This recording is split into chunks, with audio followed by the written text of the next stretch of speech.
एखाद दोन ठिकाणची सत्ता वगळता पुरेसं संख्याबळ नसतानाही मोहिते पाटलांनी आपली प्रतिष्ठा पणाला लावली.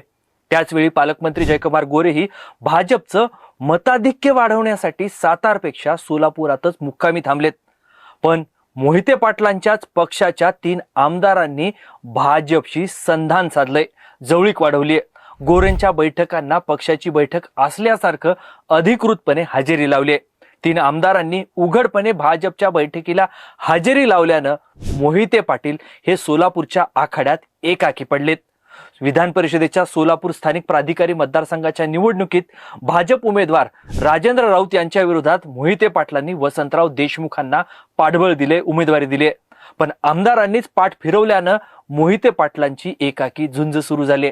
त्यामुळेच आजच्या या व्हिडिओत मोहिते पाटलांविरोधात 3 आमदारांनी बंड का केलं, 3 आमदार फुटले का, हे आमदार भाजपसोबत का गेले, तिघांनाही फुटून भाजपमध्ये जाण्यात कोणाचा अडथळा आहे, 3 आमदारांच्या या वेगळ्या निर्णयाचा नेमका अर्थ काय, हे सगळं बिटवीन द लाईन्स मध्ये समजून घेणार आहोत. त्यामुळे व्हिडिओ शेवटपर्यंत बघा. आणि पुढे जाण्याआधी आपल्या सगळ्यांना विनंती आहे की तुम्ही अजूनपर्यंत टीओडी मराठीला युट्यूबवर सबस्क्राईब केलं नसेल तर प्लीज लगेच सबस्क्राईब करा.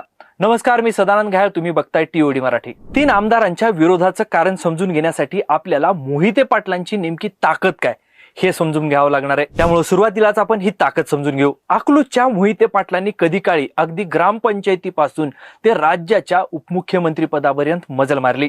शंकरराव मोहिते पाटलांपासून राजकारणात उतरलेल्या या कुटुंबानं राज्याच्या राजकारणातही आपली एक नवी परंपरा निर्माण केली.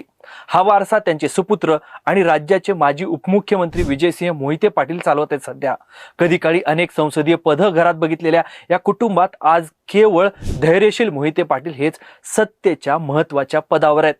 शरद पवारांच्या राष्ट्रवादीकडून पहिल्याच निवडणुकीत माढ्यातून ते खासदार झालेत.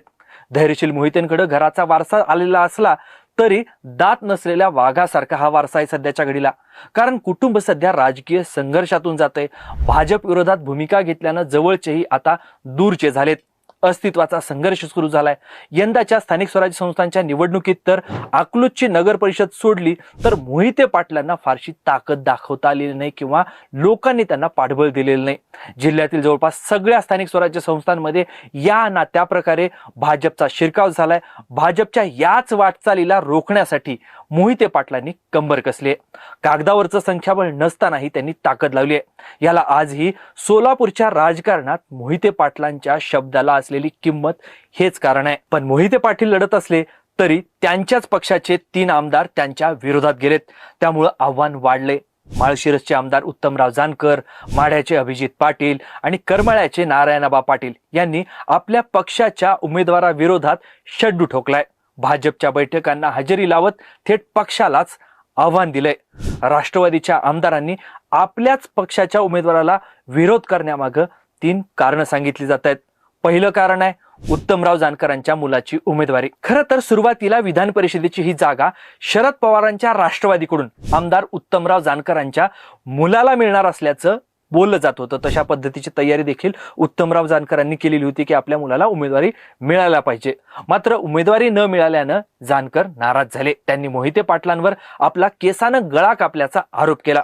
मात्र त्यावर आमच्या घरातला हा प्रश्न आहे, आम्ही घरात मिटवू असं म्हणत खासदार धैर्यशील मोहिते पाटलांनी सारवासारव केली. पण जानकरांची नाराजी केवळ केसानं गळा कापला असं बोलण्यापुरती नव्हती. त्यांनी भाजप प्रदेशाध्यक्ष रवींद्र चव्हाणांनी सोलापुरात बोलवलेल्या बैठकीला हजेरी लावली.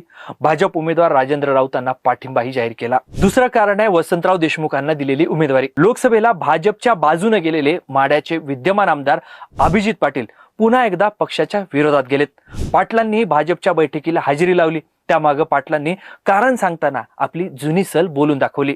त्यांच्या मते अलीकडेच झालेल्या पंचायत समिती जिल्हा परिषद निवडणुकीत पंढरपूर आणि माढा तालुक्यात दोन्ही राष्ट्रवादींनी अभिजित पाटलांच्या मार्गदर्शनात घड्याळ चिन्हावर निवडणूक लढवली होती.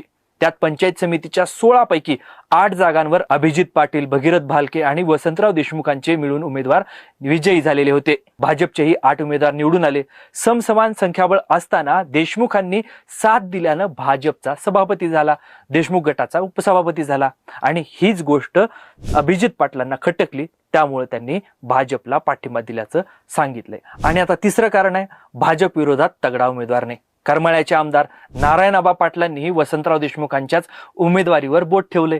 वसंतरावांना उमेदवारी देऊन पक्षानं ही जागा निवडणुकी आधीच भाजपला देऊन टाकली आहे असा सनसनाटी आरोप नारायण पाटलांचा आहे आणि त्यामुळेच त्यांनी स्वतःहून भाजपच्या राजेंद्र राऊतांना पाठिंबा जाहीर केलाय. म्हणजे जाणकरांचा विरोध हा मोहिते पाटलांना आहे, तर अभिजित पाटील आणि नारायण पाटलांनी मोहिते पाटलांनी ज्यांच्यासाठी प्रतिष्ठा पणाला लावली आहे त्या वसंतराव देशमुखांना विरोध केलाय. पण तिघांच्याही भूमिकेतून साध्य एकच गोष्ट होतीये, ती म्हणजे भाजपचं समर्थन. इथे एक आणखी इंटरेस्टिंग गोष्ट आहे, तिघांनी मिळूनही एक उमेदवार देता आला असता, पण तिघांनीही भाजप उमेदवाराला समर्थन देण्यातच समाधान मानल्याचं दिसतंय. आणि हेच सोलापूरचं बदलतं राजकारण आहे किंवा उद्याच्या राजकारणात होऊ घातलेला बदल कसा असणार आहे याची ही चुणूक आहे असं आपल्याला म्हणता येऊ शकतं. पण पक्षांतर बंदी कायद्यानुसार 10 पैकी 7 आमदार एकत्र आल्याशिवाय मोहिते पाटलांविरोधातील या बंडाला शरद पवारांविरोधातील बंडाचं स्वरूप येणार नाही.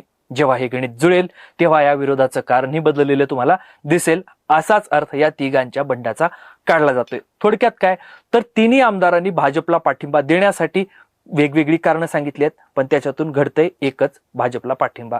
आणि यातून पक्षाचं नुकसान झालेलं आहे. शरद पवारांच्या राष्ट्रवादीकडे आधीच 10 आमदार आहेत, त्यातल्याही तिघांनी थेट बंडाचं निशाण फडकावलंय. ही बाब मोहिते पाटलांपेक्षा येत्या काळात शरद पवारांच्या राष्ट्रवादीसाठी डोकेदुखीचं कारण ठरू शकते. ठाकरेंची शिवसेना परत फोडण्याची चर्चा आहे, त्यामुळेच या बंडखोर आमदारांविरोधात निवडणुकीनंतर पक्षाच्या बैठकीत योग्य निर्णय घेतला जाईल अशी भूमिका प्रदेशाध्यक्ष शशिकांत शिंदेंना मांडावी लागली. पण या निवडणुकीनंतर पुढच्या निवडणुकीसाठी आणखी 2.5 वर्षांचा कालावधी आहे, त्यामुळं 2.5 वर्षानंतर होणाऱ्या त्या निवडणुकीपूर्वी शिंदे हा निर्णय घेणार का हाही प्रश्न आहे. पण तुम्हाला काय वाटतं, या तिघांनी मोहिते पाटलांच्या उमेदवाराला विरोध करण्यासाठी सांगितलेलं कारण पटतं का?